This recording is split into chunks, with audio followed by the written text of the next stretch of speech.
So as Patricia noted before she gave her talk, we work together collaboratively, but that doesn't mean we necessarily agree on everything, even though we pretty much read the same material. What I thought I would do was sort of, I guess, attempt to sort of look at what the critical opposition might say, in a sense, and this like involves, I think, painting a sort of caricature of the position, but like just being a bit of a devil's advocate in this sense, because I think there's potential problems with how we're attempting to articulate the problem of alienation itself, specific to how it's bound in synthetically, et cetera. And there's a risk I see of simply taking a schema that can already be found in the work of Deleuze-Guattari, for instance, and simply inverting it. And what I mean by this is that, like, when you seek to claim that there's modern forms of alienation that are distinct from earlier forms, especially when those the specificity as a category really arises because of complex modern societies, et cetera. Pardon me? Speak up a bit more? Yeah. Okay. For the microphone, yeah. Right? Not for the sake of ears in the audience here, because I assume I'm not really that much of a low talker. But what I'm getting at here is that, like, there's a sense in which we want to look at the concept of the category of alienation, the real concrete existence of it, or its potential as a category, as something that is not a symptom or an obstacle to be overcome, but it should be a point of departure for the generatively inhuman. And there's a similarity to this in the way that, say, Deleuze-Guattari, for instance, mobilized schizophrenia as an emancipatory means, either for politics or art, or for philosophical conceptual practices, what have you. One of the differences being that, rather than, say, the continuously deterritorializing form of thought by way of immanence and the non-conceptual resources of sensation in relation to an apparatus of capture, for them, capital, rationality, et cetera, axiomatics. There's the mobilization of conceptual resources of representation in relation to a different apparatus of capture. In our case, immanence as empirical abstraction and givenness of the world. Of course, like, in terms of things like the generatively inhuman, this is something that say, Lyotard sort of attempted to do. But it amounted to the sublime taking on the role of a sort of political project. And it seems that even while we're advocating here, so the kinds of functions of alienation to be a corrective to the sorts of vitalist eschatologies that I'm mentioning, that synthesis itself, or more appropriately, like how it might take place or ought to take place, it doesn't seem to necessarily be addressed. Maybe it's a pedagogical problem too, as once being a problem, creative, what have you. Either between synthesis between either the abstract and concrete, the empirical and transcendental, or the given and the scientific image. I think this is like, these are things that are still not clear in, I think, any of the sort of literature that or any of the people that we're either drawing from or working with. To the extent that I think we run the risk of taking the category of alienation and romanticizing it in the same way that schizophrenia was for Guattari, and or the risk of sort of falling into a kind of technological sublime, in this sort of latching onto the techniques. And I know this is a bit unfair because I think it takes a lot of work to first articulate the position itself rather than sort of fill in the gaps. But there's a sort of floodgate that opens when everyone, especially the reaction to this kind of material.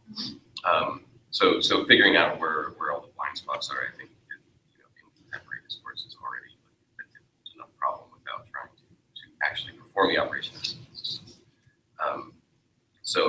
I'm not necessarily saying that that we need to be like sympathetic to discourses that still circulate regarding new materialism, et cetera, but like to be sensitive at least to the problem of the sense of kind of the objectivating structure, which is like what Brescier sort of refers to it as. And there's, I think, for the purposes here, like a useful clip from kind of the conclusion area of his last Beat article that I want to read to sort of think about in discussion, because it's very relevant to like what you were both talking about. And he says, the distinction between the sensible and the supersensible is methodological, not ontological. The manifest world of intersubjective experience, encompassing both the public and private domains, is empirically real in the only acceptable sense of empirical. What is immanent is our corrigible, justifiable, and shared knowledge of ourselves and our world. But this means that those philosophies of immanence, which begin from an experience allegedly lying beneath or beyond judgment, categorization, and representation, begin from an abstraction. The way towards absolute knowing does not lie in plunging deeper into the alleged ineffability of subjective immediacy. It starts with the reflexive stratification of immanence into representing and represented, and the gradual recognition that what we know about the latter, the represented, is conditioned in ways we don't yet know about the former, our representings. Objective knowledge remains incomplete unless supplemented by a knowledge of objectivating structure. This structure is spatio-temporal in a transcendental rather than empirical sense. And I think this is, I mean, he's basically referring to the myth of the given book. So our sort of, you know, if you want to talk about local sites, postmodern critical strategies regarding marginal voices, etc. Yeah, I think it also, well, I'll let you finish, but yeah. Finish. Then we that. So, you know, I think one of the other problems is, you know, can we really in this way rely on heuristics as being a more efficacious form of navigation, right? So in what sense do heuristics even sort of operate without models? You know, I think it has something to do with what you're talking about with the interface, but you know, in terms of you know, we're sort of separating it out, maps, models, and heuristics, and I think it's necessary to sort of like articulate the difference between these, but also to perform the operation of synthesis and say like, well, these aren't necessarily different because you sort of claim, well, a direct quote here, models could be characterized as a map which provides notable objects and relationships within a bounded territory. Heuristics are more like a compass which point you in the direction you need to travel. And I think the problem here is that like, it's really, you're sort of painting the picture of the model as being like a static representation, right? Which it is not, whereas the heuristic would be this mode device that adjusts according to one's position within the territory. But this is actually not true. You know, a model can out with heuristic potential. And, you know, a map is after all an approximation. So it's a form of heuristics in a sense. It's a sort of like abstract, like it's kind of idealized representation, right? Like the shoreline being the sort of classic within chaos theory or something. You're not actually, what sort of mapping are you really performing? You know, you're drawing an approximation. And of course that gets, you know, the more computer simulations and models advance, like the greater degree of accuracy we have with our maps and the kinds of maps that we use. But they're, you know, maps themselves are not static and models are not static because models, their function is to be a kind of the technology for investigating something. So I think you're being a bit unfair to them, but I also see that as sort of your way of sort of responding to Bruce's paper and maybe my own position, which is very like model advocacy, like, and does not say enough about heuristics. So I think that's fair, but I think that the polemic there is maybe like it seems a bit unnecessary, and while it's I think it's relevant to sort of like form positions where you can articulate distinctions between like what one does. You know, animals can be said to use heuristics, right? But they certainly don't that we know in models. So why simply because it's cost effective does this make it the sort of go-to advantageous form of practice, right? But I think as you know, as annoying as it is for me to make a comparison, like you mentioned the Jews, so I'll do it. Is like the kind of step-by-step calculations of heuristics is exactly what he's talking about when he talks about a tree procedure. But that's not necessarily even for him like it's less a form of heuristics than I think it is like it is a constructing a kind of model of at least a future where the truth will have been true, right? Yes. So there is a kind of imagistic device involved there, even though he's not one to sort of bother to care about that. Yeah. Because I think he's too sort of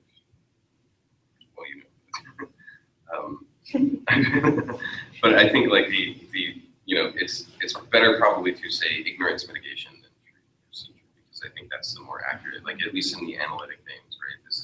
This is something that like Reza is sort of led me into, and it's I think actually Lorenzo Magnani's term, ignorance mitigation, which he's talking about epistemic mediators, which are also models and or heuristics, but they can be any kind of tool that basically allows you to function and navigate through the world or through a specific problem, or a cinematographer's camera is an epistemic in a sense. So even for problems related to art. And I think it's important when considering what it means to ask the problem, like what does it mean when we claim that we know something? Since especially because a model operates as a kind of fiction, and if it's not a hardcore fiction, like and there are some philosophers of scientists who really take the position. Roman Frege, who's going to be talking today, is like he's very much on the side of them being a fiction, whereas Morrison is much more pragmatic about this. They can be fictions, but they are not necessarily fictions. Yes. And it matters. It's an oversimplification. It is case by case because it's an oversimplification to sort of say that a model is merely is either heuristic or realistic. It's structurally too simplistic to sort of reduce it like that. But the fact that they can operate as fictions is precisely the sort of hyperstitional quality that you're referring to, and I think that's interesting, but it also like it causes a problem because. Well, let's take object-oriented ontology, for instance, which posits that it's useless to claim that there's epistemic traction on anything because all knowledge is a fiction generated for transcendental subjects, right? Whereas Schmidt's work, I think, could be seen as a kind of corrective to his work. I don't know that she has bothered to engage with it at all, but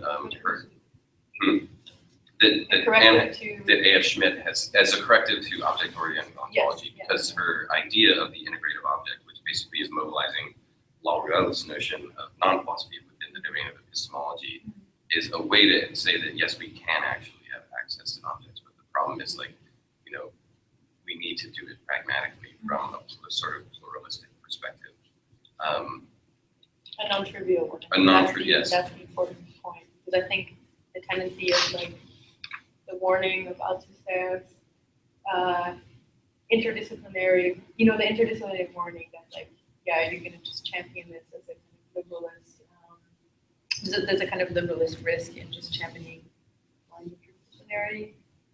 That this is quite important. So in fact, a lot of how contemporary art is treating or performing things like interdisciplinarity and so on, you can say it's trivial. It's just a smattering and kind of remixing of disciplines, but it's not actually contributing to something that could be. There's no synthesis occurring. Yeah. This was actually my last point was because the argument which we I think are very confidently appropriating from Suhail's work against contemporary art as a sort of totalizing structure of generic indeterminacy is like being isomorphic with the machinations of neoliberal ideologies and attempting to provide alternative models and methodologies. It requires procedures which are themselves generalizing at a conceptual level. So you end up with competing generic methodologies. And this is something that Suhail has not even done himself, is to attempt to articulate a radical idea of the generic. It's simply an assault on the generic indeterminacy of art without a sort of a robust account of the fact that in order for synthesis to function, for scientific practices to function, there has to be a kind of generalization of conceptual material across different boundaries and into new territories. So I think the problem is like what do you do at that point when you have basically competing levels of abstraction? This is something I've spoken with Suhail about, and several other people as well too, is, I mean, I think for Suhail, like politics or a reference to politics is sort of the same space of the real actually winds up coming to substitute for, I guess, what would be any sort of like aesthetic condition instead. So he winds up referring to a kind of generic political space in place of this sort of space of indeterminacy is where we should derive our norms for what is the kind of like valid way to judge the value of artistic projects. I don't necessarily agree with that position. I think the route I've taken more after having interfaced with this project is one kind of, not so much as I said at the end, like saying a kind of like metaphysical condition, but kind of setting up a sort of like condition of a model of our real, a certain sort of like epistemic convergence on what we think the best, our best models of the real are, using science and our understanding of the world based on some sort of integrated approach to these models as the sort of referent for where we draw our values from.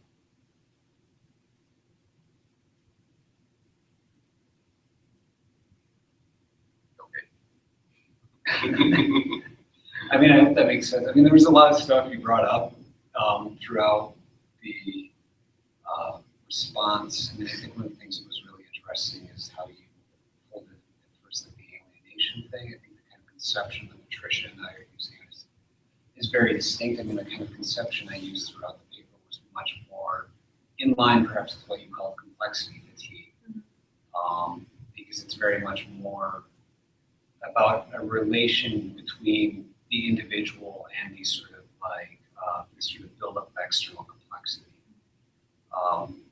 which is a condition, which is how Gare identifies any sort of, does not really, the Marxist conception is distinct from what he identifies, and that like anybody, like alienation for Gare has more to do with a certain sort of relation between the individual and totality, whereas like somebody under Marxism can be alienated without knowing it is sort of a more general structural condition in itself. So I think there's this sort of maybe a bit of difference in the overall theorization. But I want to say, I guess, in terms of this sort of complexity differential, and this your point regarding the sort of importance of efficacy with heuristics and how quickly they can be computed, that's precisely where I see making this sort of distinction between heuristics and models as being important. Yes, heuristics perform quite frequently a sort of function in the development of models, and are often integrated in models, and models themselves, I think, as we would all agree, do not have a sort of, they're epistemically distinct from the real itself. They aren't just like, you know, ontologically identifiable straight with what the real is. Right, no, I mean, they're highly idealized representations. I mean, the classic example of, you know, postulating infinite populations of genetics, where it's like, you know, it's just a fiction. But I mean, it's interesting because you talk about the phantom islands. Yeah. I mean, there's a similar sort of like, it's a fictional construction, right? Yeah. In order to get from A to B in the problem, like them, it happens to be like a real path along the water navigating ocean swells. But you know, in science, it's like the fiction serves a different purpose. And it's like I think what's interesting, if you want to talk about the model stuff, I think what was striking to me, and I'm not entirely through Morrison's last book, but what struck me as some kind of point of, you know, potential congruence, you know, when trying to imagine a new set of demands for art, create a new axiomatic condition for the field, is the way that she describes these models, that they kind of have to distort. They have to distort reality in order to be able to get traction on it. So this is a quite like interesting, let's say. So basically, the critique that models are inaccurate or they're too simplified is like she would like over-identify with that and be like, no, they even like intervene and distort reality in order that you get traction on it. And I kind of could see some possibilities for a demand upon art to have that sort of like structural efficacy in a way. just as a kind of, totally speculative at this point, because I think that many people are concurring with the diagnosis of someone like Suhail. I mean, Amanda Beach has been talking about this for a long time as well. But no one, at the same time, many of us are being equally contemporary art about it in the sense of just rehearsing the argument over and over. So when you really try to speculate, some kind of impose some kind of functional demand on it, and just kind of look for sort of like conceptual inspiration, I guess, from other fields, that to me seems like an interesting point of leverage. It's kind of like necessary deformation of reality, representational deformation of reality in order to get closer to it. And this seems to me like, that seems like it could be going somewhere.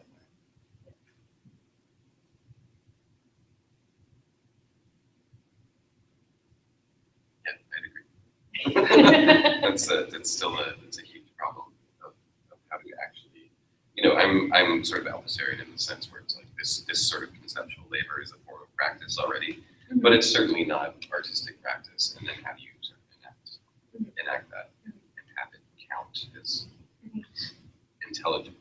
Yeah. So, without it falling into like a discursive thing again, right? Where, I don't know, you make an exhibition and then you're like, oh, well, I'm responding to the indeterminacy problem, like, no, because then it just, I think that's gotta be also said. Right. Well, I mean, this is kind of another reason why I was thinking or attempting to engage the notion of the heuristic and the sort of reductive capacity I brought in this, because I don't think when you're dealing with art, I mean, I think in terms of a sort of domain, it is a kind of domain that does deal with the human mode of perception. I mean, that's sort of what it's centered around. And that obviously has certain kind of constraints to it. So you need to kind of produce something that is able to speak to those constraints, which may mean knowing more about those constraints than even current art is willing to investigate. Or you don't, which is like also one of, that's at least Suhail's position in the realism art essay that he has, which is using conceptual art as an example, as a specific, I think it was Robert Morris, it's like if you want to take seriously the sort of consequences of speculative realism, then you would have to be constructing art that is absolutely indifferent to the subjective experience of the viewer whatsoever. But then you have the problem of, well, what the fuck is that? I mean, wouldn't it necessarily look like something? Would it not imply that, and if it's not, it would need to be a description. And if it is a description, then are you falling into this Wallace Stevens kind of well, I don't think ambiguity of simply like you want to sort of indicate a site that doesn't exist and attempt to describe it constructively somehow. But I don't think we're talking to the sort of speculative realist per se, like outside the human type of thing. So I don't think I think what we're trying to do is produce a kind of like epistemic link between what the human is and our sort of like best understanding of the outside, which I think is a sort of different project than kind of producing something that is utterly ulterior to the human. Which one is that? Yeah, but I mean that's where you get that kind of question that I think, which I don't think is necessarily, which is why I think this kind of act of translation, reduction, and making something that is graspable with our limited capacities is so important.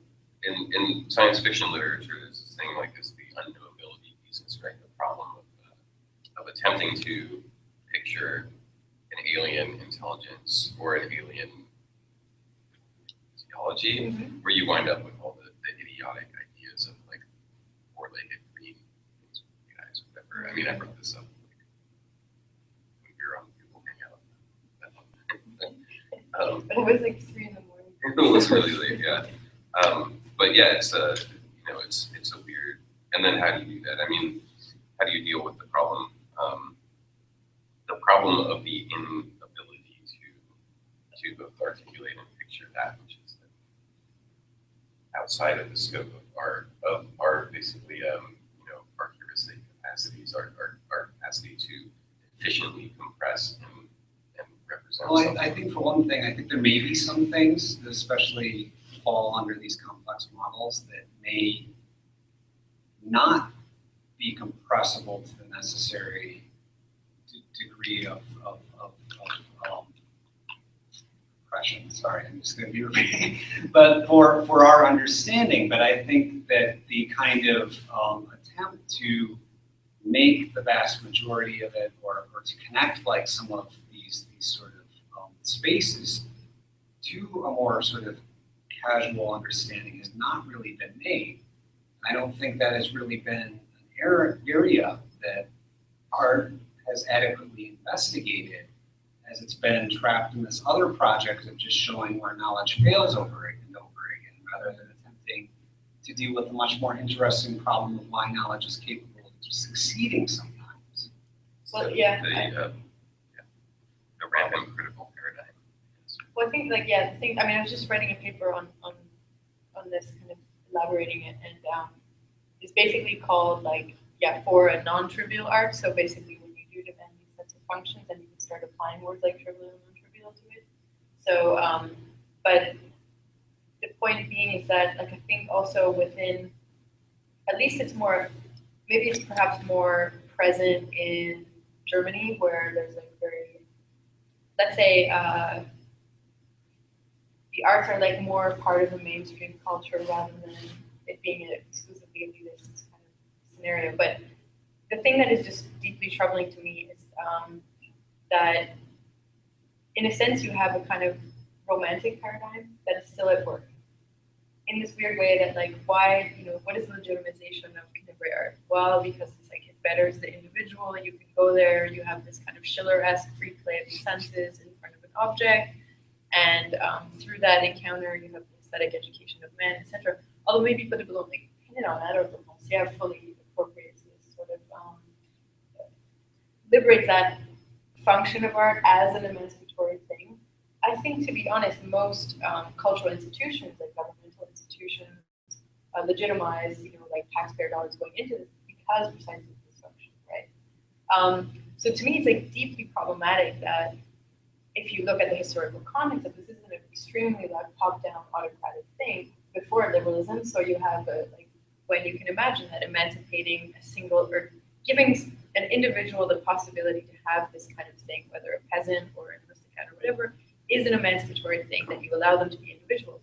However, when you have neoliberalism where it's governance from within, and all of those same types of freedoms that you were talking about, where it's just the freedom of choice and so on and so forth, and everyone's forced to have these individuals' expression moments, then this is the totally wrong. You're mapping a 100 years old historical context and assuming that it's going to be functional within our paradigm. This is just to me totally anachronistic. So at least, to be, you don't have to be even radical to say, well, we need at least to adopt a new, historically update the model that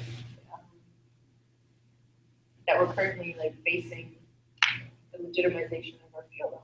Yeah, I think it's often pre-accepted for most people coming to experience contemporary art that there is a kind of historical background that they learned in art school that comes from 30 or 40 plus years of recent art history, and they're all indoctrinated in this particular paradigm, and this in this sort of anarcho-realism.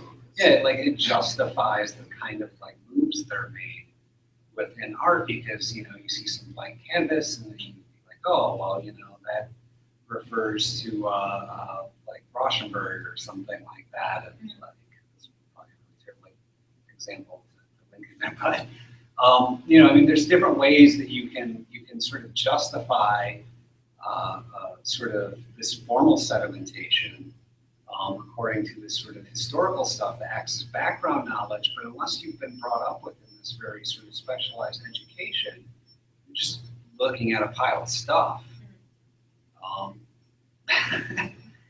And yeah, I mean, great, anybody can approach it and come up with their own ideas, and we can all kind of pat them on the head for having their own sort of genuine responses for it or whatever.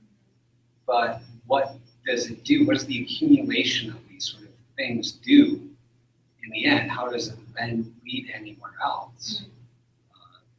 And I think the kind of way that it's set up within the museum frequently is you go and you read the press release or the name tag next to it, and it tells you why you should take this support and you don't conform to these educated classes.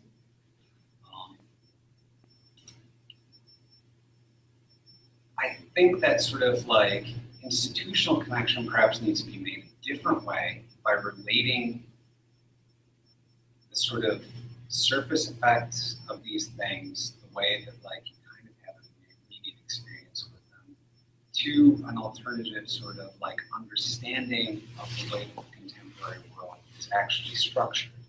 And our best understanding of the way the contemporary world is actually structured comes through these very sophisticated models. So I think we need to be able to find ways to map one onto the other in a way that maybe is a bit more egalitarian and built into the things themselves, not just a sort of pedagogical treatment that winds up serving a sort of elite. This is, I think, this was actually the figure that I was really returning to in this last paper. It was like maybe most counterintuitive to be bringing into this discussion is Walter Benjamin. Because I think that there's some interesting demands from the author's producer text, where he's basically insisting on a sort of functions for art, right? Like that it's no longer, you're either just an activist in attitude only, and that would be like the critical attitude. So you're an activist by pointing to the thing or representing the apparatus of production. But until you are able to transform that mode of production, then you cannot call yourself an activist in form, essentially. So in these sites, I mean, it was incredible to reread because it was like all the sort of complaints we hear thrown at contemporary art, like you can criticize, you can do all these crazy things in the museum, it just serves the same bourgeois class, so you're not affecting any of those sort of like structures at all. So until you could like tangibly, functionally intervene in that, Yeah, I mean, I think that's an then you end up alternative with- mode of yeah. intervention too, engaging with the actual structures that kind of like produce these sorts of conditions. like as well. creation of Yes. value, like Yeah. value creation mechanisms. It's also it would necessitate a shift in like what is the role or function of art, and it would have to sort of return it back to something that is just simply a mediating device, like a model, basically, rather than something that steps into small communities and solves problems. You know? Yeah. Um, No, but that's what I mean about the historical. I mean, I think obviously Benjamin's call is like requires like massive historical updating as well, and for sure it is maybe linked to a lot of. I mean, I don't think too many people in our group of thinkers want to engage the avant-garde, for example, and I have definite sympathies with them. So I'm trying to Mateo, update or trying to find kind of potential It's, role for those modes of yes, practicing. they're far too busy disliking all artistic protection to find something redeeming about it. Does anyone in the audience have questions? Okay.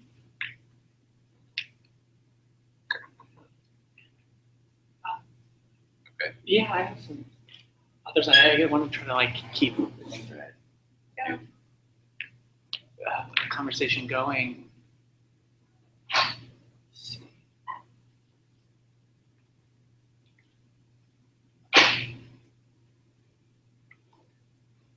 This is sorry, my like art history will be really elementary here, but sort of the way you're talking about there's art. I think something that you said about the danger of, say, sort of taking Sahil's criticisms of contemporary art and then just sort of getting stuck in repeating that loop. And this idea of art solely taking place within this kind of discourse of the art market of neoliberalism, where all you can do is kind of continue to play a game that doesn't really allow for any kind of sense of freedom. The alternative being is what you're talking about, with some kind of grip on the outside, or sort of shaping the way that we work with the given. I don't know, there's sort of no talk of style here, the form of discourse in art, sort of in the same way that you can't sort of get out of representation, or like freedom is any kind of coherent sense of freedom is working within the kind of game and working your way toward the outside. It seems to me like a discussion of style. Though I guess like that's the problem with contemporary art, is that there is no sort of sense of style. But that's almost Sudhel's argument. Is it is a style. It's an international style in the same way that there would be in architecture or something. It's recognizable. I mean, you kind of know it when you see it. You know what contemporary art is, and you know what it looks like. There's something kind of synonymous with the structural problems that he's trying to isolate that you can see as a sort of style. So maybe there is a kind of, it would be a question of like, style would be involved. But I mean, I would say like, something that Zalamea talks about in terms of like the role of aesthetics in mathematics is like its function is precisely to sort of like disarticulate sedimented knowledges and reform them so that you can get new configurations and new constellations. So I mean that is a sort of like a stylistic problem in mathematical sciences. I mean, like what are your gestural inscriptions, I guess? Which side of how you sort of like synthesize information, it becomes a stylistic problem. Even though there's like the universality of the result is like I think a different is distinct from what you're referring to with art. Yeah, sorry, I'm like. No, I do think the question of style is interesting, and I think this is kind of one of the things I'm starting to gesture towards, I think, with bringing in the notion of heuristics. And so that's how to think about how to maybe appropriate, like I said, sort of given patterns that are close to human sensibilities, and then reapply them towards this other kind of knowledge that is not so close to us. So how to kind of take things that are sort of built into our sort of pattern recognition capabilities, and then apply them to these sort of artificial synthetic patterns that we built, these sort of like models and that sort of thing, and to use that as a means to springboard from one to the other. And I don't think that one of the reasons, I guess, like I said, why I was so concerned with sort of notion of reduction and efficient transmission is because I don't think there's going to be in that some sort of direct, like you'll see this like between like say like some high frequency trade model is going to suddenly hit a beam of light in your head and you're suddenly going to know all about like how markets work or something like that. I don't think that's kind of a certain sort of, but there has to be some way, it seems like, to kind of bridge this sort of torsion between this sort of like external complexity and how we perceive the world, if the way that we perceive the world has its own specific sort of boundaries. I mean, I think it's variable amongst people. There's certainly will be outliers, but I think there are probably common categories of neurobiological experience that we are working to uncover at this very moment. And I think that those can be treated functionally and be built upon not only by just like a sort of artificial insertion of some sort of crazy eye gear that then allows you to see in ultraviolet or something like that, but in terms of external stimulus as well too. And I think this is something that we could start investigating as artists. Am I totally sure of how to approach that? I don't think so, but I think it requires one kind of like treatment of what the human capabilities are in a very detailed and non-trivial manner, and then two, a very sort of detailed treatment of whatever sort of external phenomenon we're trying to communicate in a really specific manner as well. Yeah, no, I think the alienation works really well there, and this idea of sort of working with our position in this kind of it's the like empirical transcendental doublet, or also kind of the dissonance between the scientific and manifest images of now, where we can see sort of what we can know about ourselves and then how we experience it. It's given to us and see this kind of just junction. And I guess the examples that I can come up with are all kind of like basic modernism in painting, like Picasso and like perspectives, or like synthetic cubism and how it attempted to sort of represent the entire, the phenomenal experience of walking around an object. And these are sort of these kind of experiments have largely been abandoned in any sort of form of contemporary art. There are very many people are approaching, maybe partly because it would require moving beyond the sort of flaneur position that is currently fashionable. But I mean, you're talking about people who really have to kind of specialize in a new way, I think, but to communicate to a broader audience in a totally new way as well. So yeah, it's like Bruce Sterling's new aesthetic and like artists like visualizing data processing is like, I don't know, I guess that's not really been that productive of an avenue for that, but that's one of those ideas that tries to grasp on that as well. Yeah. But I find there to be like a difficult disconnect. I'm taking Rez's like complexity class right now, and sort of when we talk about complexity as a concept of computation, and then when we talk about it kind of more in this intuitive sense, where like the data process, like this idea of a heuristic as compression really is kind of just like Charles Bennett and the idea of logical depth, where the measure of complexity is actually your ability to compress a data set into like a like a basic input. Yeah.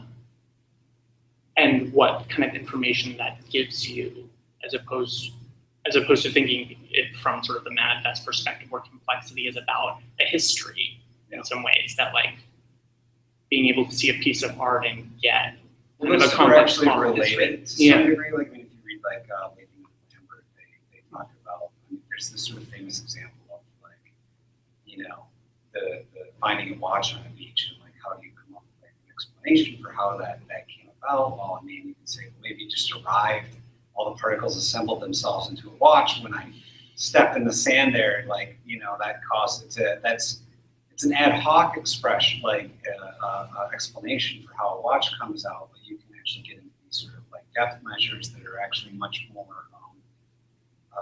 efficient, I guess, and much more causally plausible by relating to the stories. There was, somebody lost their watch, there's a watchmaker, blah, blah, blah. Like, can't recount the entire thing off the top of my head right now, but it's, these things are related, and I mean, this is one of the reasons why the relation between the kind of distinction I was trying to make between heuristics and maybe more complex models is maybe being more of like a bundling of these sort of like heuristics that are elaborated on multiple levels.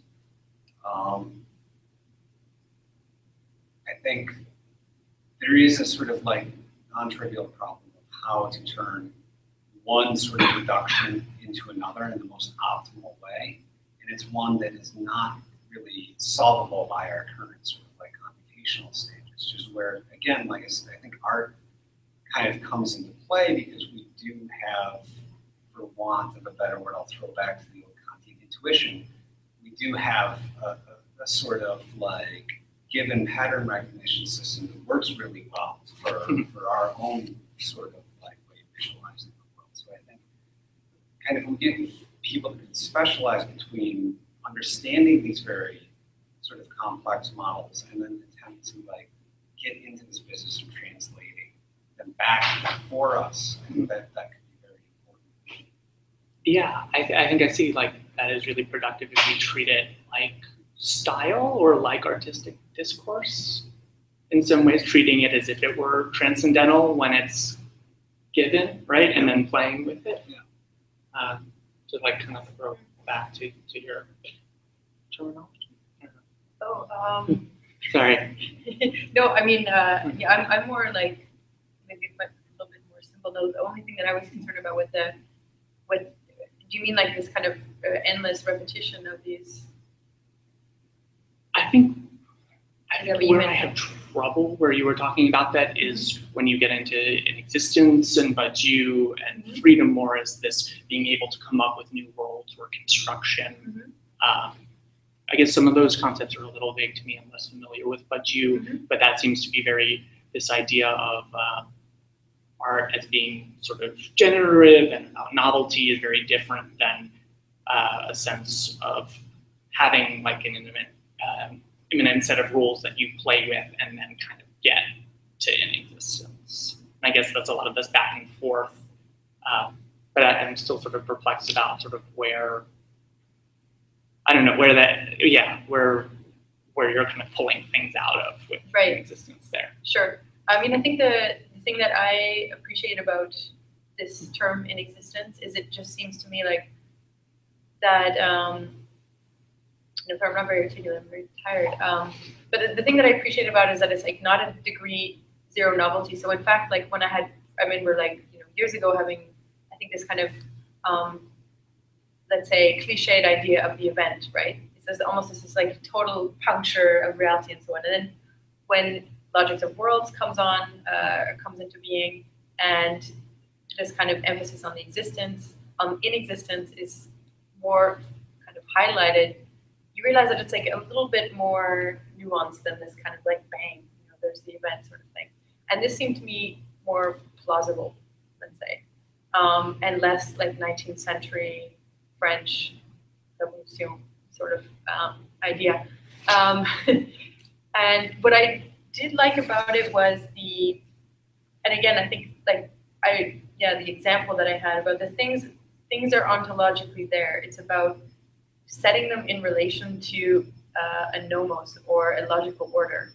And so like that to me seems quite liberating in the sense that it doesn't mean this novelty from nothing, which I think is really, you're getting into that too a little bit when you were speaking about, like drawing the little green men and so on and so forth. There's something already there. So like, how do you mobilize it in a logical direction in the case of women's suffrage towards like, civic justice? You could say that like each human has the right to vote or so. But I think that's what's appealing to me about that notion, that it's not there, but it's also not coming from nothing. So it just seems a little bit more tractable than this kind of And falling out of the sky kind of in Badiou's event. work, that's really like, I think it's where his work, you can see it being, I mean, at least this is my take on it, it's primarily about visibilities. It's that is the crux of his idea of the event, is about invisibilities, and it's something that I think that the sort of the line of French rationalism that he's coming from, like directly from Althusser, is taking that. Althusser, I don't think ever used the term in existence. He may have, I'm just forgetting it. It might be Badiou's Monism. But the notion was that, like, for Althusser at least, ideology was something that distorted reality and covered up, basically distorted concepts, covered up certain things, and it was the role of science to perform this deconstructive task of basically like management of the obstacles that were there, so that you would be able to reveal what was not allowed to exist visibly in the situation, and sort of like pull it into a space of representation, which is precisely what happens in Logics of World, where you have the transcendental logic, transcendental schema being sort of readjusted in relation to an existence which have gained a sort of maximal degree of intensity or something like that. And I think, this is even a kind of a methodological sort of protocol that you can read directly into the work that raises. I think you have to switch the lexicon. You have to realize that like the sort of ands and means are sort of like adjusted differently, or Polar opposites. they're polar opposites, But there's still there's a universalism there. it's not romantically tied to French notions of 68, but it is it's still there. It's just it's a problem of construction rather than a longer project, right? Rather than I guess insurrectional tactics.